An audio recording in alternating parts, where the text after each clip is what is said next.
নমস্কাৰ। বহুদিনৰ পিছত এটি ভিডিঅ' লৈ আপোনালোকৰ মাজলৈ আহিছোঁ। আজি ৰাতিপুৱা আমাৰ বৈষ্ণৱ পণ্ডিত শ্ৰদ্ধাৰ সোণাৰাম চুতীয়া দেৱৰ সম্পৰ্কত মই এটি ফেচবুকত পোষ্ট দিছিলোঁ আৰু কিছু কথা লিখিছিলোঁ।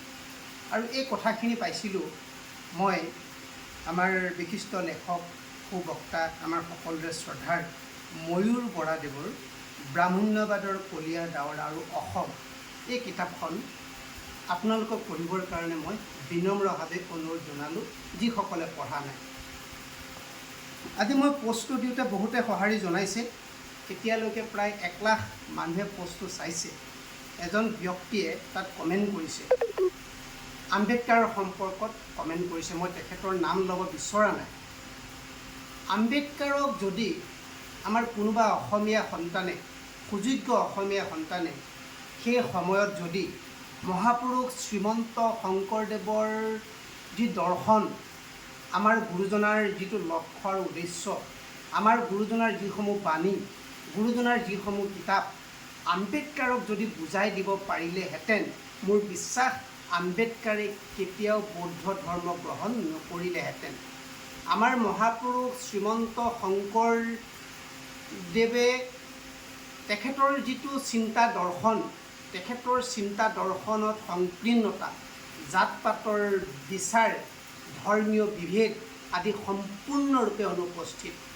তেখেতৰ ধৰ্মীয় দৰ্শনে এক দেও এক সেও একত বিনে নাইকিয়। ইছলামৰ বিশ্ব ভাতৃত্ব আৰু একস্বৰবাদক গ্ৰহণ কৰিছে। খ্ৰীষ্টান ধৰ্মৰ উদাৰতা আৰু প্ৰেম ভাৱক মূল্য দিছে। বৌদ্ধ ধৰ্মৰ মহানুভৱতাক স্বীকাৰ কৰিছে। সেয়েহে আমাৰ মহাপুৰুষ শ্ৰীমন্ত শংকৰদেৱে জাত পাত বৰ্ণ সম্প্ৰদায়ৰ ঊৰ্ধত থাকি ক'ব পাৰিছে, জাতি কুল বিচাৰিয়া বৈৰীও নিন্দয়, অধমে পাতকী হৈয়া নৰকে পৰয়। এয়া ভক্তি প্ৰদীপত আছে। আকৌ কীৰ্তন ঘোষাত কি কৈছে চাব দেই আপোনালোকে।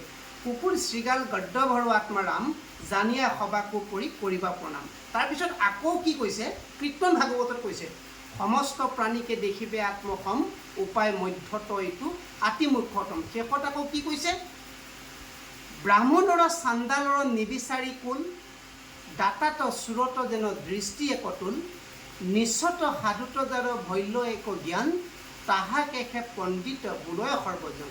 শংকৰদেৱৰ এনেবোৰ চিন্তা দৰ্শনৰ বাবেই তেৰা বিশ্ব বন্দিত আৰু বিশ্বৰ অন্যতম শ্ৰেষ্ঠ দাৰ্শনিক মোৰ মহাপুৰুষ শ্ৰীমন্ত শংকৰদেৱ গুৰুজনাৰ এই বাণীসমূহ, এই ঘোষাসমূহ যদি আম্বেদকাৰক সেই সময়ত যদি সুযোগ্য অসমীয়া সন্তানে যদি বুজাই দিব পাৰিলেহেঁতেন, মোৰ বিশ্বাস আম্বেদকাৰে মহাপুৰুষ শ্ৰীমন্ত শংকৰদেৱৰ যিটো ধৰ্ম, সেই ধৰ্মকে গ্ৰহণ কৰি মহাপুৰুষ শ্ৰীমন্ত শংকৰদেৱকে গুৰু মানিলেহেঁতেন। কিন্তু আমি এনে এজন গুৰুক ঘৰত পাই পেলাই আমি বাহিৰৰ মানুহক গুৰু পাতিছোঁ। আজি আমি মহাপুৰুষ শ্ৰীমন্ত শংকৰদেৱৰ যিসমূহ ঘোষা, যিসমূহ মানে আমাৰ কীৰ্তন ভাগৱত, সেইখিনি কপি কৰিছোঁ, নিজৰ নামত আমি আজি প্ৰচাৰ কৰিছোঁ।